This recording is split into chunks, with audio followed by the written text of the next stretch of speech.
It is so horrible, almost hard to imagine. A teenage boy went on a shooting rampage today in rural southern Missouri, killing his family before his uncle finally killed him.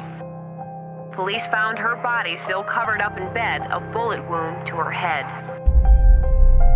Right now, 7 people are dead. This family is gone. The community is in shock. There's no one left in this immediate family.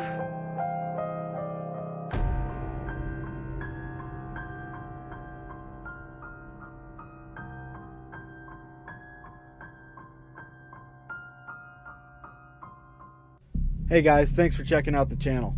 Hit the like button if you liked the video. Don't forget to subscribe. And also, remember to hit that bell for notifications for when we drop new videos. Because of the obvious threat to untold numbers of citizens, and because of the crisis which is even now developing, this radio station will remain on the air day and night. Officials and newsmen at first discounted those eyewitness descriptions as being beyond belief. However, the reports persisted. Listen to them. Children of the night.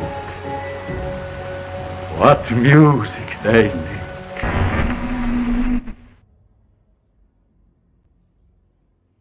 What is up, everybody? Welcome to Boogeyman Radio.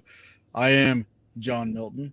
And if you can find out what that's from, kudos to you. And over here, we have my buddy Charles. Hello. Charles and Charles. How's everybody doing tonight? Hope everybody's been really good today. Oh, yeah. We got a good show for you guys tonight. Yes, we do. It could be great. As you can tell from that opening, a couple of years ago, I decided to try to do this documentary about a true crime event. And unfortunately, that did not happen for some reasons, which I'll get into later in the show. But what we're going to do tonight is kind of like doing that documentary. We're going to go through the entire thing, the whole story. You guys are going to get to find out everything. But before we get into everything, how was your week, Charles? It was good. Really easy. I mean, shoot, I got 4 work shifts left until I'm on official vacation. So Whoop. I cannot wait. So the week flew by, honestly. It was great. Nothing super exciting happened. Just kind of did my own thing. I will say real quick, I watched Terrifier 2 the other day. I was really digging it, but the ending sucked. Really? I hated the ending. You know those movies that like they have like a bunch of stuff happen and they don't explain it at all? Like anything? Yeah, that's what happened. And I hated it a lot. But I think it's not better than the first one. I was gonna say I wasn't a fan of the first one, so I loved the first one. I loved just the humor of Art the Clown, because there's times where like Art's actually being funny, you know? Yeah. And that they brought that back for the second one, but it just, I don't know, the story just didn't really line up for me compared to the first one. The first one was just simple. It's a slasher dude going after. Then they added some like mysticism and stuff that I don't really want to talk about because I don't want to spoil it, right? Yeah, don't spoil it. Exactly. So, wasn't the biggest fan, but definitely wanted to say hi, Lori, Austin, Cassie, Kelly, and then, okay, we got everybody so far. There's some other people, but they're not like Probably. commenting. Whoever doesn't comment, okay. hi. Yes. Only reason why I know that is because people have left comments on the video, so no big deal. But no, my week was good. How about yours? Just staying busy, man. Just preparing for this big run coming up. Next Monday, I got to start working on the presentation. Doing a presentation at I don't know if I'm being hired by the library to do a presentation. They said it for a school. I hope. Which is weird. So it's not going to be a Classic Dave presentation. So it's like I'm either doing this at a school or I'm doing this at a library. I don't know. So I got to get this stuff like prepared for that this week. It's obviously the paranormal, right? Yes. Okay, I didn't know if it was something else that's just like wild and out there. And yeah, it's going to be on the paranormal in the 4-state area kind of thing. So I mean, I've got a lot that I can show them and whatnot. But so I've got that coming up this next Monday. So next week I'm not sure what we're gonna do. We might do a paranormal roundtable. Austin, if you're available, definitely want you in there. I just know that I will not be here Monday, unfortunately. Yes. I got some something stuff to take scheduled. care of. Yes. Yep. So, sorry, guys. You'll just have to deal without me for one show. I guess. Will I put Ghost of Malvern on YouTube after Halloween? Ghost of Malvern. Ghost of Malvern. You mean this?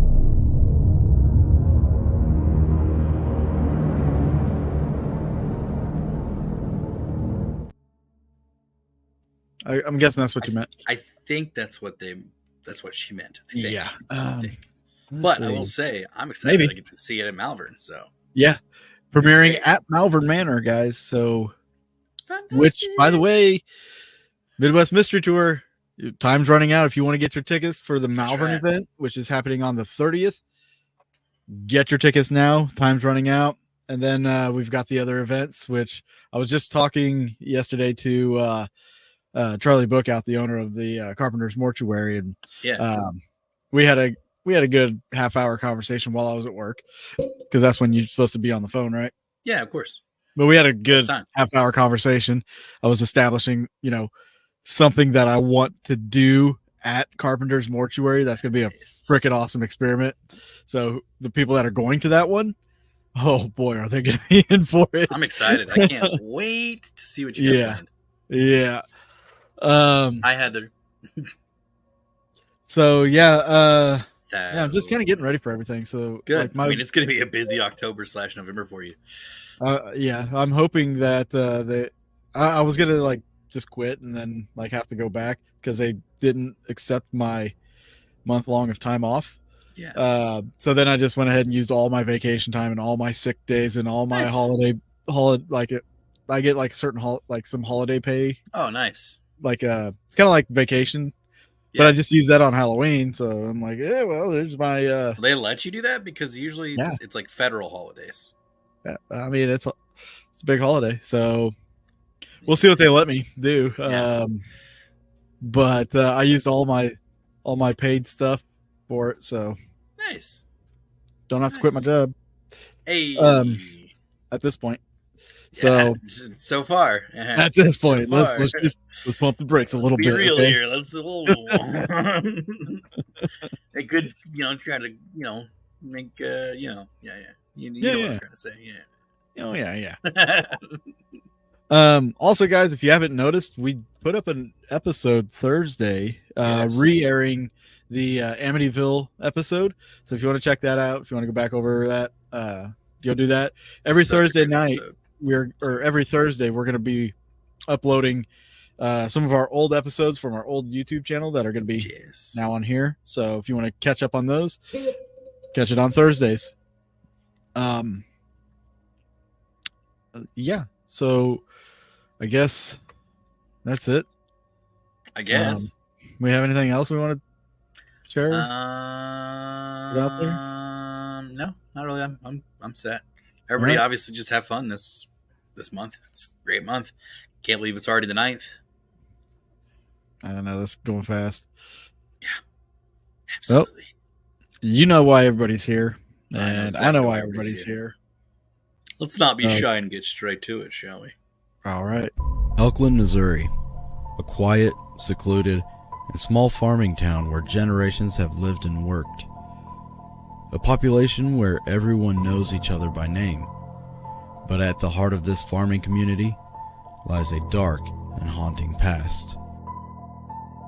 It is so horrible, almost hard to imagine. A teenage boy went on a shooting rampage today in rural southern Missouri, killing his family before his uncle finally killed him. Right now, 7 people are dead. This family is gone. The community is in shock. In 2018, I was researching historical events when I stumbled upon a newscast from the 1980s that left me stunned. It detailed a series of murders that one could draw comparisons to the DeFeo case, better known as the Amityville Horror. Why would anyone commit such a horrible act? Ronald DeFeo murdered his entire family, but claimed he was under the influence of dark forces. In the town of Elkland, the question remains unanswered.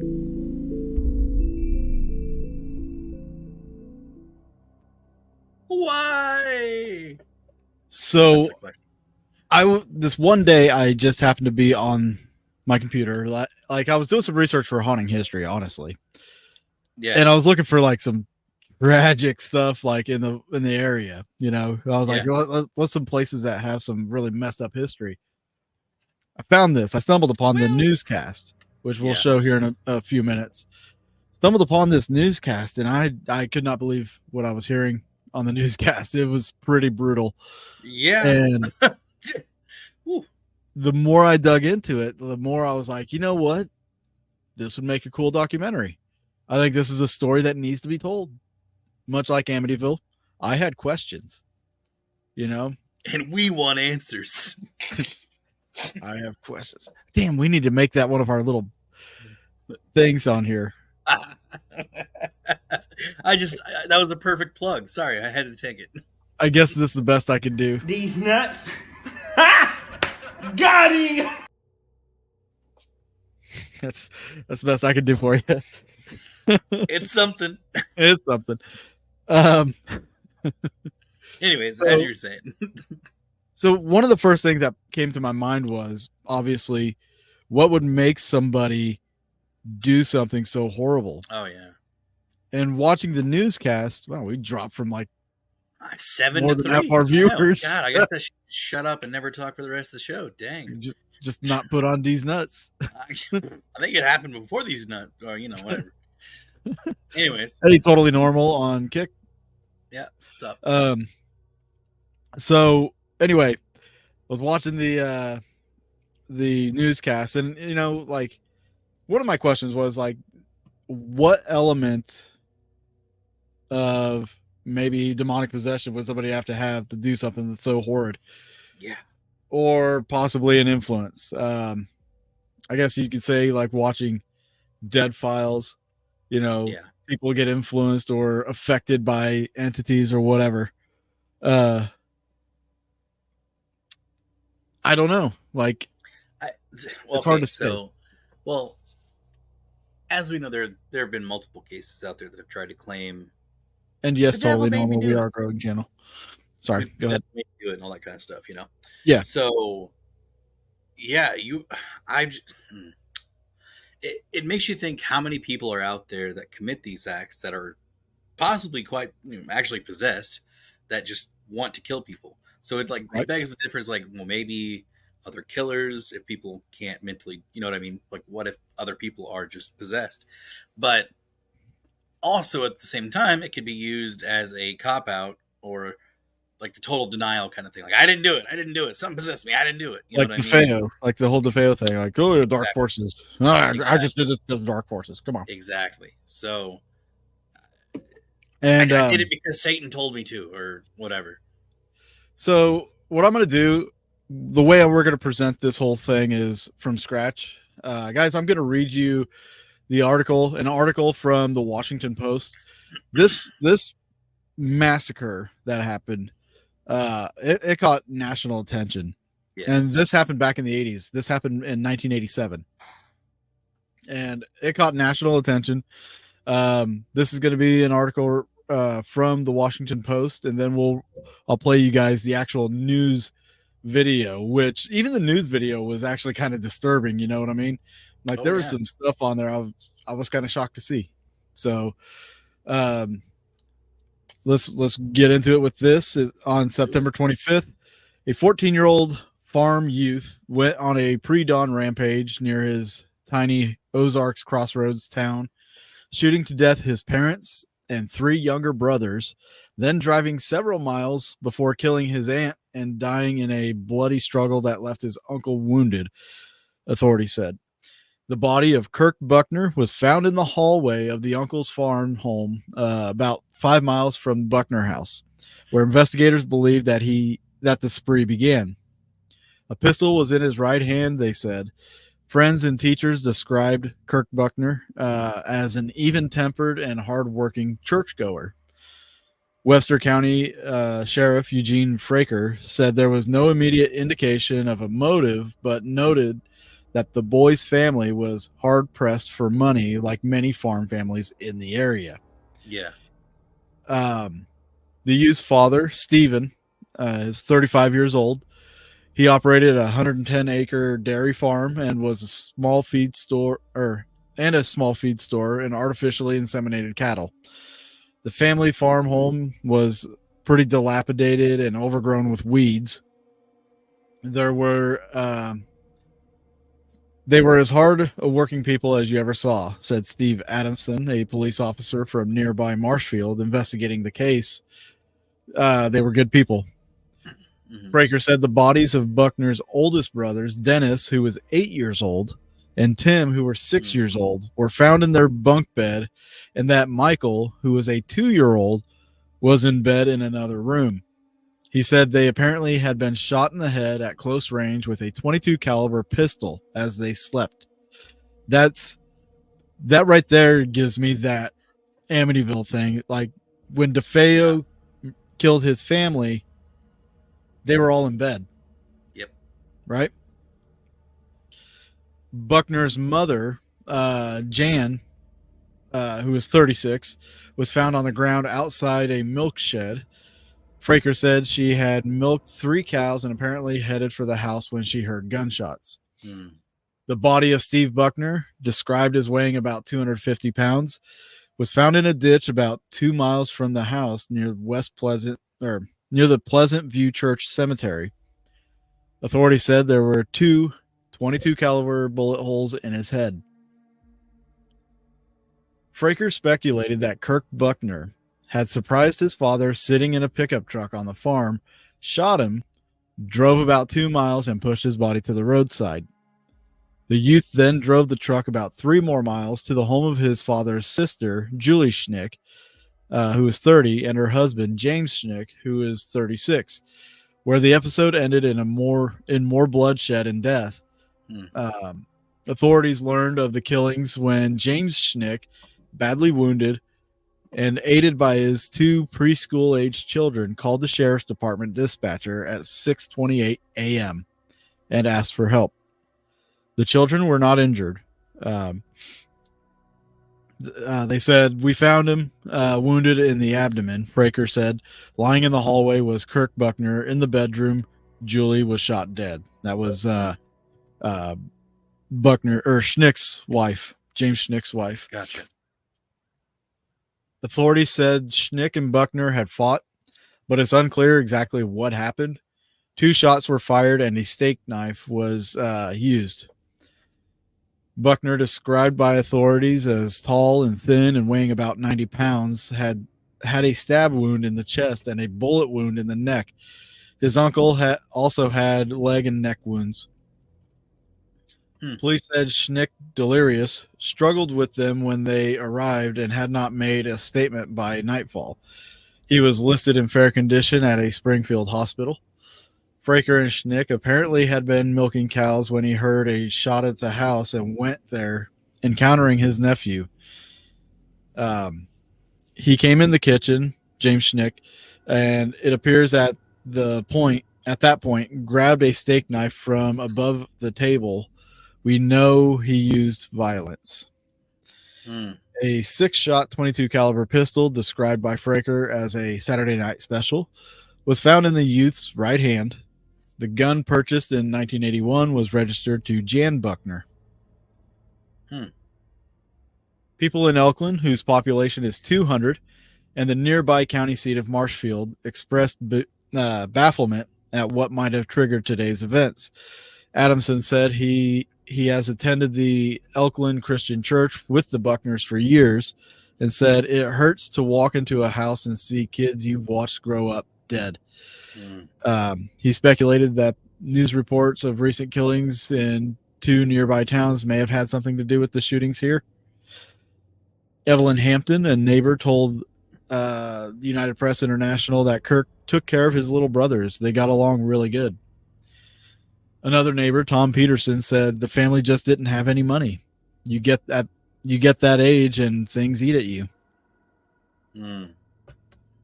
Audie DeHart, principal of Marshfield Junior High, where Kirk Buckner was a student last year, described him as a quiet and cooperative kid. Buckner started high school 3 weeks ago. Nothing in his high school background would indicate this type of violence. He didn't have a violent temper.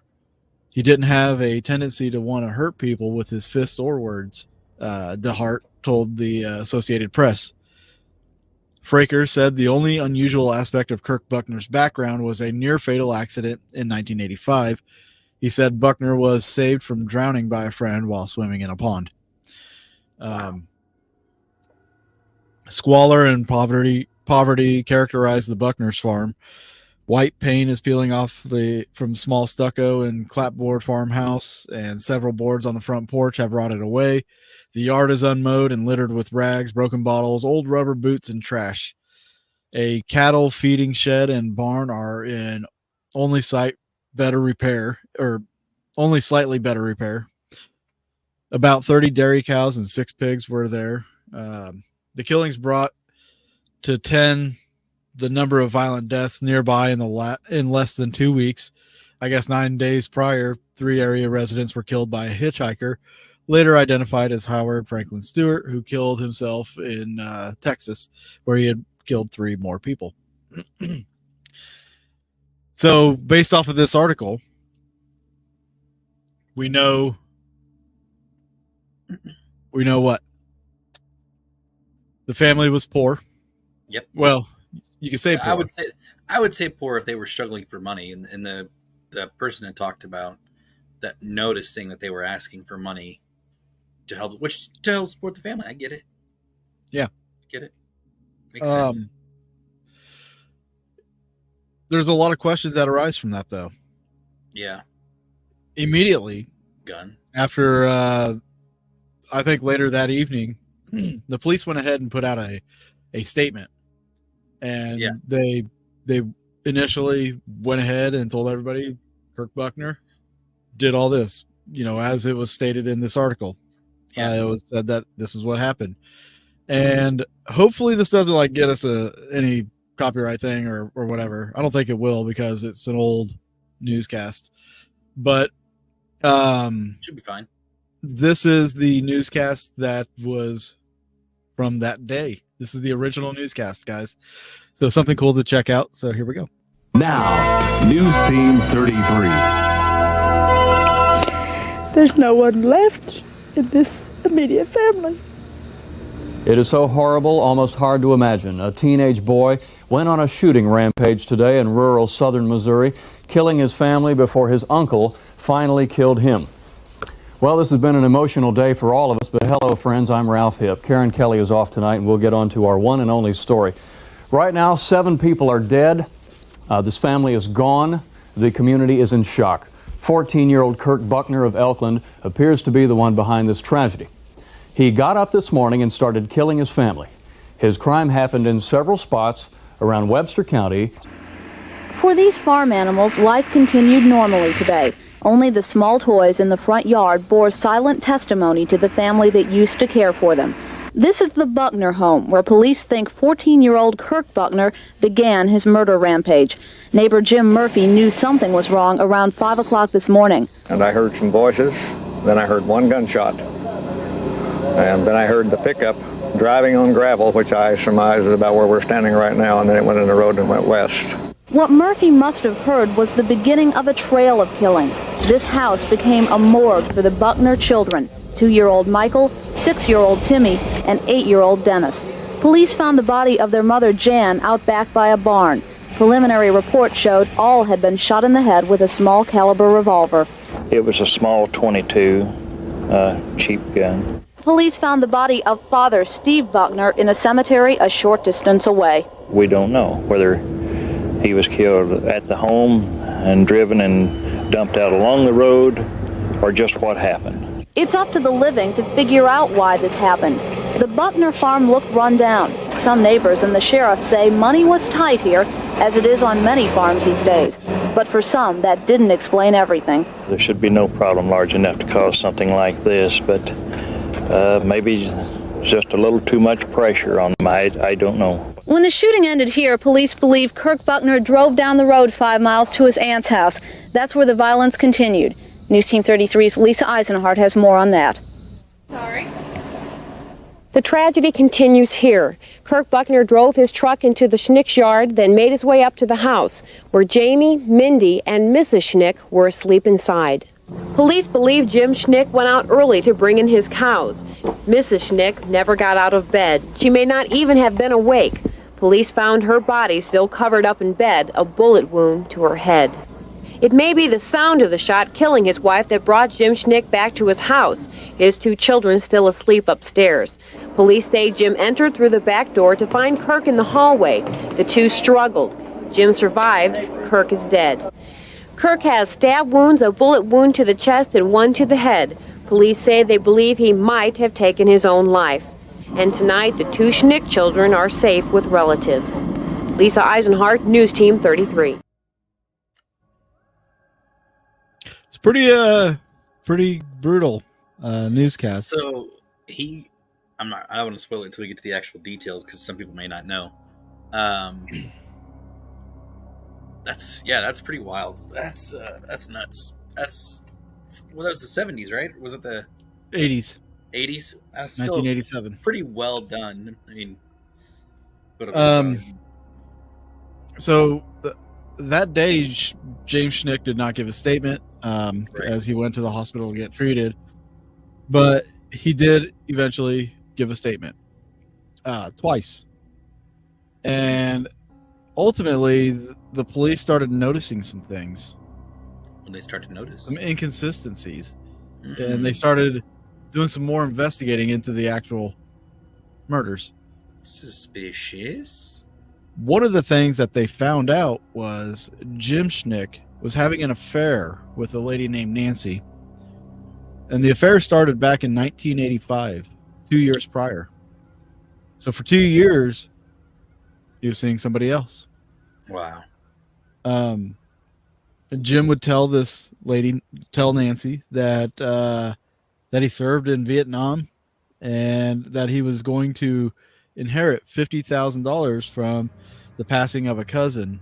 I guess they were going to be selling his estate and everything, and he was supposed to be inheriting a lot of money. Julie, James's wife, she had no idea about the affair. Yeah. And Nancy had no idea that Jim was married. Not at first. Well. And I don't understand if affairs that would stress out a freshman to the point of slaughtering his family. That's a good question, Cassie. So for 2 years, Jim is having this affair, and ultimately Nancy finds out about Jim being married. And then Jim tells her, well, we're going to be getting divorced. We're not going to be married for much longer. And she went with that. Until they planned a day, Nancy did and Jim did, to take Nancy's kids and Jim's kids to Silver Dollar City. And what happens is beyond stupid on James's part. He brought his wife along. Still at this point, his wife Julie has no idea that James is seeing this Nancy lady. Yeah, I bet it was like, hey babe, I want to take the kids to Silver Dollar City. And you're not gonna take me? I'm going. You know what I mean? But they all spent the day together. Oof. And she still had no idea afterwards. Nancy tried to talk to James about, Julie being there, but James was like, I'll talk to you about it later, kind of thing. Well, Nancy took it upon herself to call Jim, a couple days later, called the house, and Julie answered. Jim wasn't there, so Nancy asked if they were still married, in which Julie says, yes, we're still married. So she takes this opportunity to dig deeper into James, finds out that he never served in Vietnam, and he had no cousin in Texas that had passed away that he was going to be inheriting any money. And everything that James had told her was a lie.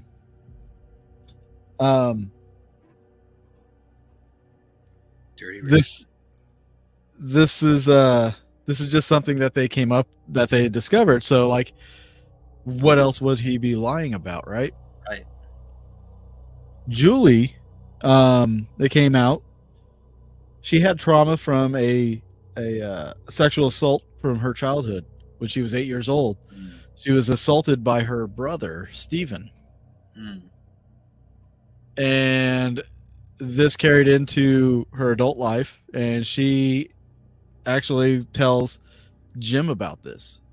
And and this was actually confirmed by one of her close friends, according to the police reports. So James kind of felt a certain way about Steve after this. And he also felt a certain way about his wife, because he would not even like have sex with her. He would not even do anything like that.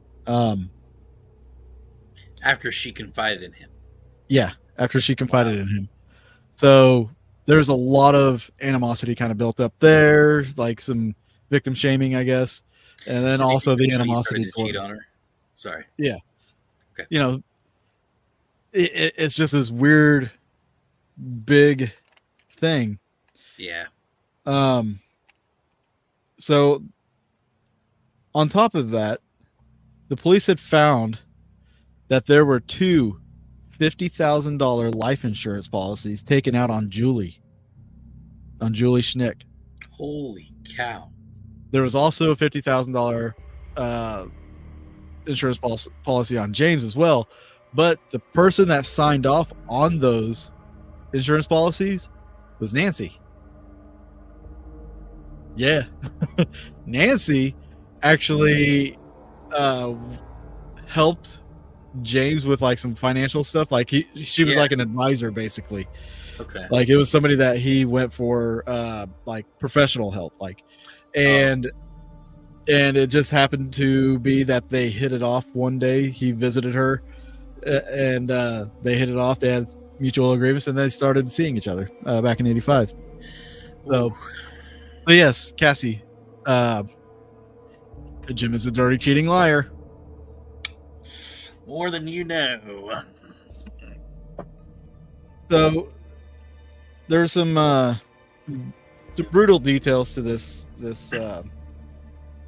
whole case, and with some more of these details, the police started scratching their heads. One of these things was, as you heard in the Washington Post article and in that newscast, Kirk was found in the hallway. He was found clutching a gun. Well, the gun had no retaining pin. This is a 22 caliber. This is a 22 caliber revolver. The retaining pin, without a retaining pin, this gun cannot fire. And this was something that the police had found. And then they found out that, or when they found him, the gun was in his right hand. Well, everybody in the community knew that Kirk was left-handed. So this struck everybody as being odd.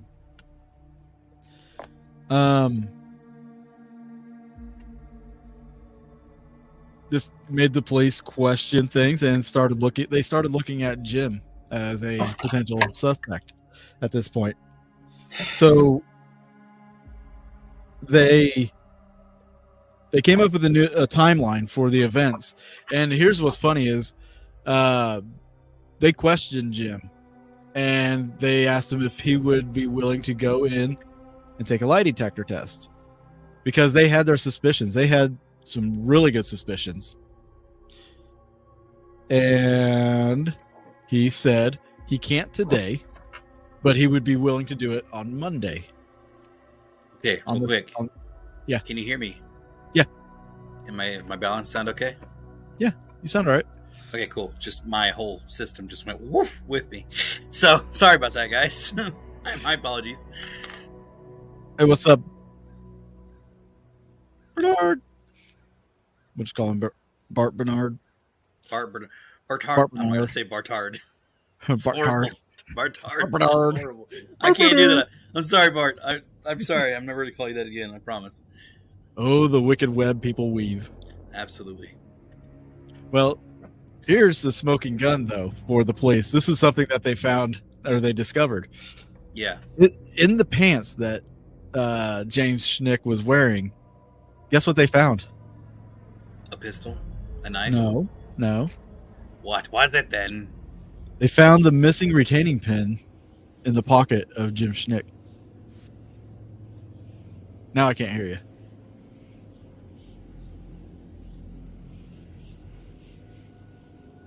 We're losing Charles here. So, wait, why did he take out the retaining pin? That doesn't make any sense. Exactly. Like, you would think he'd want to keep the pin in there. Right. Like, I don't understand. Damn it, Jim. Gosh dang it, Jim. And just for reference, guys, I'm going to put faces with names here for you. This is the Buckner family. This is everybody that was murdered besides Jim's wife. This is the Buckner family. 2-year-old, 6-year-old, 8-year-old, 14-year-old, and the parents. All murdered. By this man right here, James Schnick. So the police put it together a new timeline. And this is what they deducted. Yeah. Early morning, September 25th, Jim had lured Steve over by telling him he had work he needed help with. Right? Jan Buckner, the 22 caliber pistol belonged to Jan Buckner. Yeah. So apparently James had been over at the Buckner home a couple weeks prior and may have taken it with them. That's clearly he sounded like he stole it or something. So when he called Steve over, the 22 caliber revolver was used and he shot Steve 2 times in the back of the head. He loaded him up in the truck, in Steve's truck, and drove down the road and dumped his body in the cemetery. Oh my gosh. Then he proceeded to the Buckner farm. Jan was outside. She was milking cows. They kind of got into an argument. She was shot in the back of the head as she tried to run. Kirk, they deducted that Kirk was up helping because he was a 14-year-old boy helping his mother, with the cows and stuff. That probably had chores. Like a normal 14-year-old, yeah. Kirk probably heard the shots, or the shot, went to go see what happened and started confronting James. And at some point tried to run. He was shot 3 times, the fatal shot being through the back and hitting his heart. And then James Buckner continued into the house and shot the remaining kids in bed. And then he took Kirk's body, loaded it up back in the truck because they found Kirk's blood in the truck. He loaded Kirk up, took the body home so he could be the fall guy. He stabbed him to make it look like there was a struggle. He went upstairs, shot his wife in the head 2 times while she was sleeping. And then he went back downstairs, shot himself 2 times to make it look like he was attacked. But it turns out the wounds were only superficial wounds. Which also threw up red flags for the police. And then, this is sick, he used his 8-year-old child to assist him in calling the police. Okay. To make it more believable. That was the new timeline that they had come up with. So, as the Monday rolled around, October 6th, they picked up James Schnick and they took him in for that lie detector test. Good. And right before he was to take that lie detector test, hang on a second. I'm reading comments here, guys. Sorry. Kelly says, cute kids. 22 is like a bumblebee flying around. When it hits bone in the head, it really scrambles the brain. Yeah. So as they took him in for the lie detector test, James stops him and says, all right, guys, let me tell you what really happened. So in James's words, he said that his wife, Julie, had vented to Steve about his affair. Steve came over and threatened him, and he said Steve brought the .22 over and threatened him with it. And then he says the gun accidentally went off and shot Steve in the head twice, apparently. So then he panicked. He loaded the body in the truck and drove and dumped the body in the cemetery, and he went to Buckner's house because he knew that his wife knew he was over there. So he kills her, right? Kirk apparently woke up and came outside. They got in an argument, and then James says that the gun accidentally discharged again. This is, what is this, 2022? Guns are accidentally discharging on their own? Guns kill people. Accidentally pulled. I mean, what? Guns kill people. People don't kill people. Exactly. And this is where it starts getting a little more disturbing. He says after he killed Kirk, he decided to go into the house and, his words, destroy the kids. And if you don't believe me that they're his words, here is it from the man himself. I turned, went back into the house, murdered my feelings. I destroyed the other 3 children. His words. He destroyed the other 3 children. Purely psycho. So then Jim noticed that Kirk apparently was still alive. He said that he loaded him into the truck, and he claimed he was doing it so he could help Kirk. He wanted to help him. He got to his house. He threw him over his shoulder, took him inside the house, went upstairs to his room, and he said that he woke his wife up so she could help, and they argued, and the gun accidentally killed her. Again, you're going to hear it from the man himself how this happened. I went to tell the wife,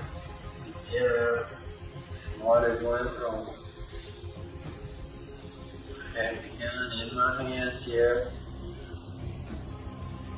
holding her over my shoulder, and the movement, and the gun went off. If that's the case, if that's the case, he's lucky he didn't shoot himself. Yeah. I mean, 3 times it accidentally goes off and kills 3 people. Man. Don't want a gun like that around, huh? No, that's faulty right there. So, with that being said, he was actually arrested right there on the spot, and they tried him for the murder of 3 of the victims. Not all of them. 3 of them. Right. And he is currently serving a life sentence. During the film, what I was filming, the documentary, I was actually able to make contact with the prison and set up an interview with James Schnick. What happened was pretty damn baffling to me. And I'm going to show you guys what happened. Okay? I had written this state to see if James could do an interview. On August 16th, I received an email saying that James Schnick had consented to being interviewed for this documentary. I was excited. Things were about to get interesting. Alright guys, so I am on my way to Licking, Missouri to speak with James Schnick at the South Central Correctional Facility.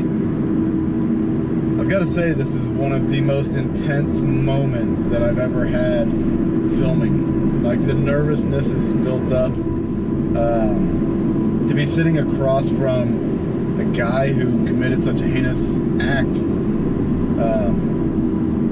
it's just really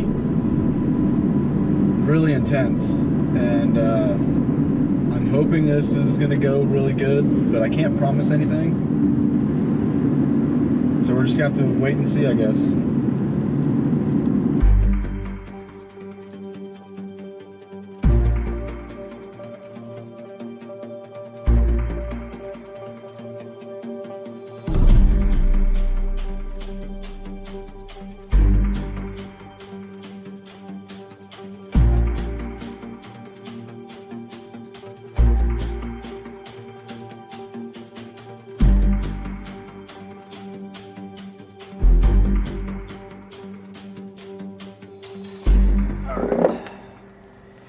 Alright, so I'm sitting here in the correctional facility. I drove several hours to get here. And it turns out, after setting all this up and meeting Jim, that, well, he didn't know that I was coming. He was unprepared, and it turns out he's got an appeal hearing that he doesn't want to talk about anything. So,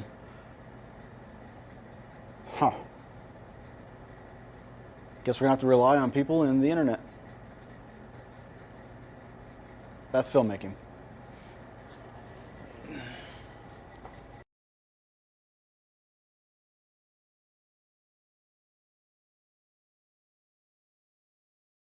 So, freaking unbelievable. What's up, Brandon?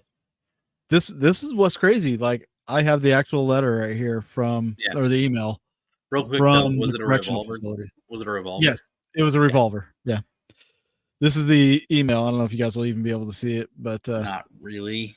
Okay, I can't zoom it in either. That's all right. Basically, they stated that he consented to do this interview.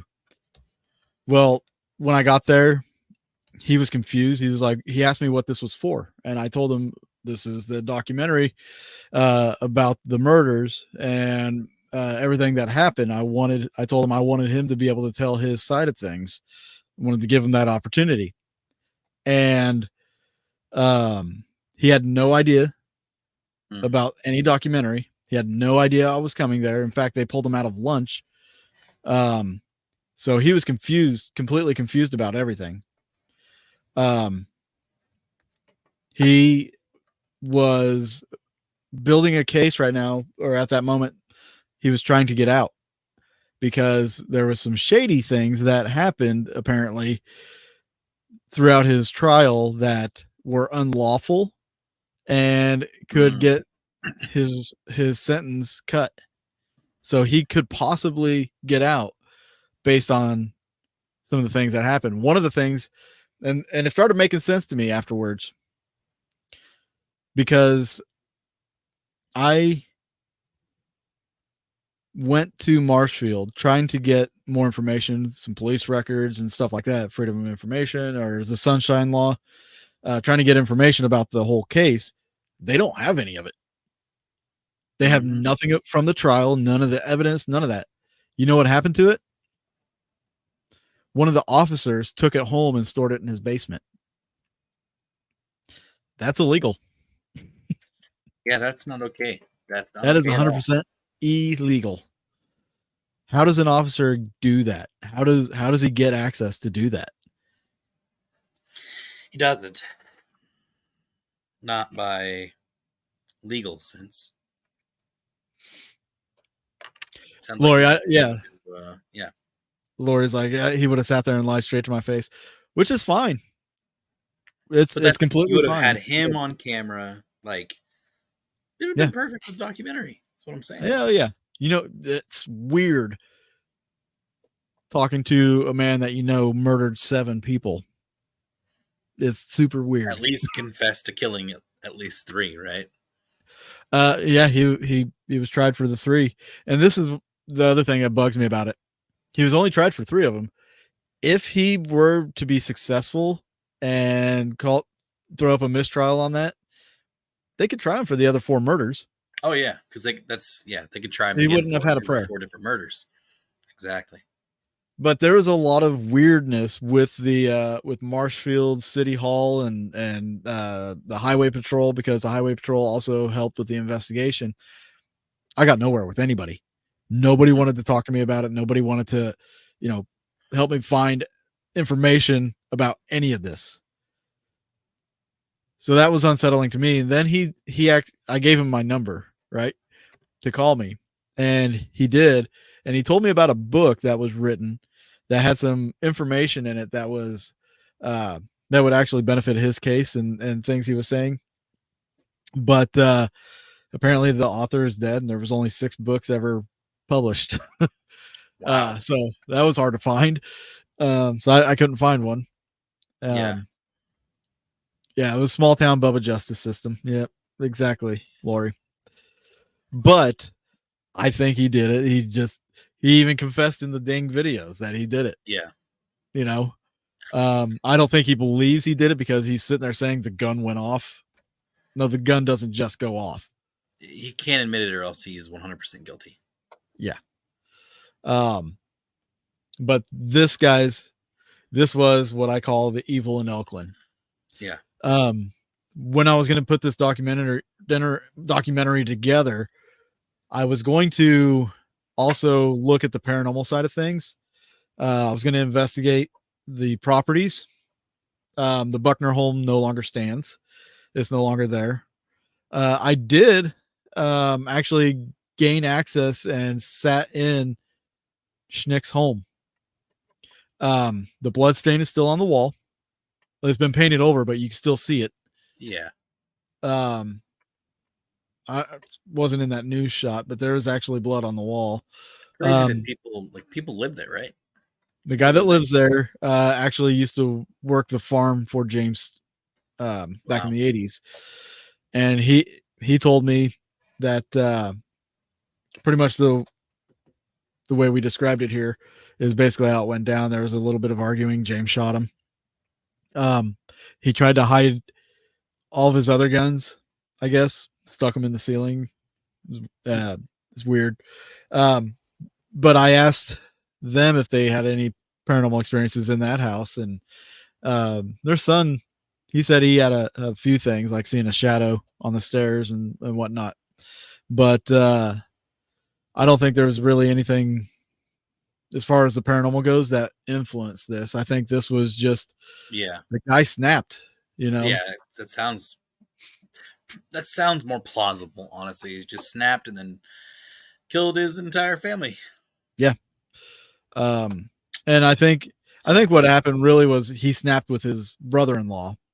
And once he did that, I think common sense took over. It's like, well, shit, his wife is now kind of a witness. She knows that he was over here. So now I got to go snuff that witness. And then you do that. Yeah. And then the kid comes over there. Kirk comes over there. So you got to end that. And then you might as well do the whole family. Yeah, but he didn't kill his kids. That's a telling sign right there. That's a lucky thing for those kids. Oh yeah. And another thing that was speculated, and I forgot to throw this out there, was there was speculation that it was rumored. Let me see what it's that the Schnicks were in line to inherit the 110-acre dairy farm from the Buckners in the event that they all died. Makes a lot of sense. This is just a rumor, but it makes sense though if it is true. He took out the insurance policy on his wife, right? Then the rumor of inheriting this farm, and it's like, really, bro, really? Right. So for at least 24 hours, Kirk Buckner took the fall for the murder, but people know better now, which is good. I think that story needed to be told. So what do you guys think? Does this look like the eyes of a killer to you? Let me stare into your soul, boy. I got a piece of skin in my pocket. That's the classic serial killer look when you look down and your eyes are like, yeah, you know what I mean? This is out of the courtroom too. Like he's like, apparently you can wear overalls in court. Apparently. Yeah. You know, the 80s. It was the 80s. So, yeah. Rest in peace to Julie. Rest in peace to the Buckners children. And one of the disturbing things that I was told by the guy that lives in Jim's house was the 2-year-old there on the end. Apparently he shot the 2-year-old like three times in the head. Like, how do you do that? How the hell do you do that? No morality. No conscious morality or anything like that. Yeah, no, I'm, just sitting in his house when I'm hearing the information of what took place. Like, that's creepy, man. That's insane. That's sobering. A little bit of reflection, but yeah. Oof, unfortunately, I couldn't make that documentary because of the legal issues that he's doing, like with his whole thing. Well, right. That was a big part of the documentary was his interview. Yeah.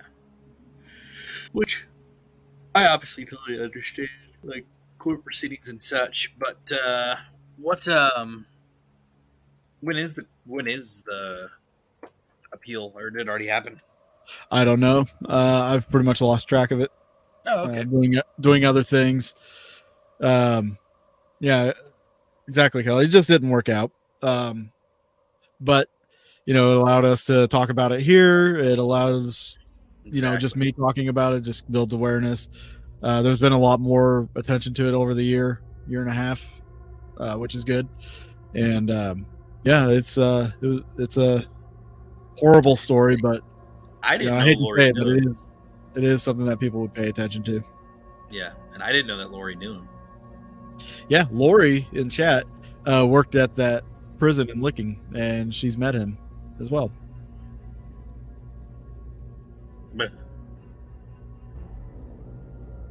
Yeah,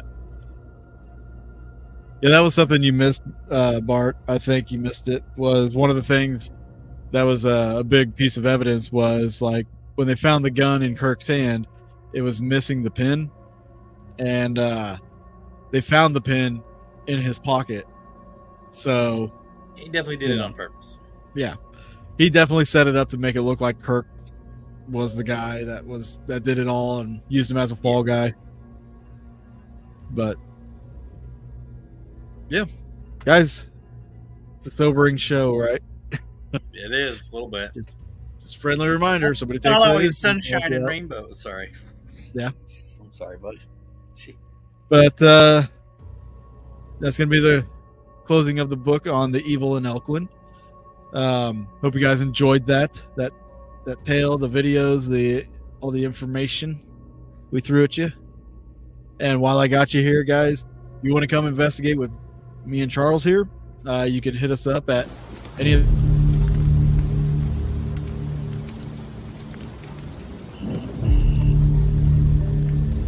So the October 25th event is out the window, but we are starting on October 30th at Malvern Manor, November 3rd at Bray County Museum, November 4th at Thomas Building, and November 10th at Carpenter Mortuary.